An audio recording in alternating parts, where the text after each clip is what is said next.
pitched, wailing. Clenching his jaw, Raf ran until he found himself before the towering specter of Holler Mansion and saw the image that would never leave him for as long as he lived. 5-year-old Sammy Holler, lying by the shore. His nanny, Melinda, knelt over his frame, her body racked with sobs. Sammy lay face down on the sand. He didn't move. As though playing a part in a movie, Raf numbly grabbed his phone. Fingers fumbling, he dialed for an ambulance. He wasn't sure when Moses and Yas arrived.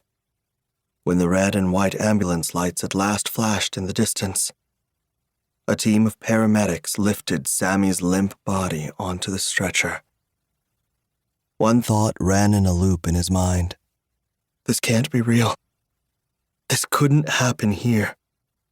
Not in Moonlight Bay. They'd fix Sammy. That's what doctors did. That's how stories like these ended.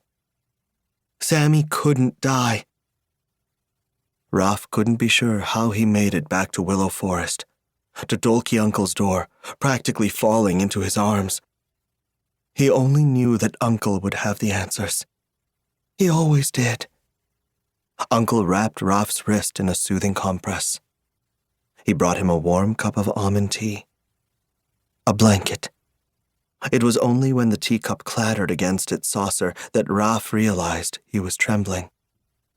Through ragged breaths, he managed to get the words out. Sammy on the damp beach.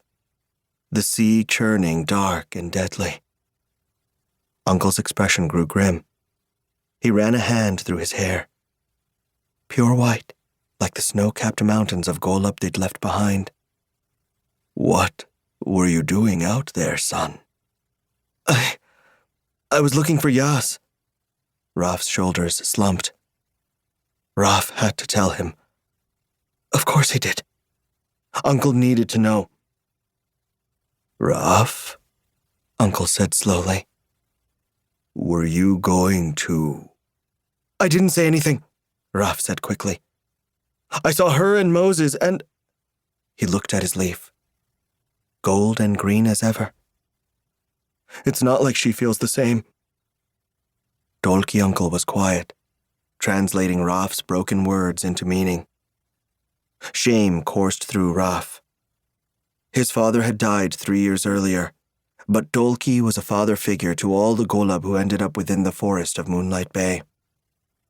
What happened when you saw her? He finally asked. That's when it began to burn. Had anything been amiss with the water? Uncle hesitated. Before you saw Moses and Yas. I don't think so. Raf's mouth grew dry. Do you think my leaf had something to do with this? A moment of tense silence passed. This is my fault, Uncle finally said. I warned you away from Yas. I had hoped that would be enough. You said I could never be with her because we were returning to Golub soon, Raf said shakily. But, Uncle, it's been 10 years and...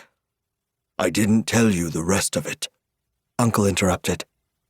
Just as leaving the safety perimeter erases one's leaf, choosing to be with someone who is not of us, that too can have devastating consequences. Though, until now, I hadn't been certain what sort of consequences. Raf thought of the waves, the darkness, what he had almost told her. My leaf, it couldn't have done all that. Seeing Uncle's ashen face, his voice grew smaller. Could it? Uncle didn't reply. His silence its own answer.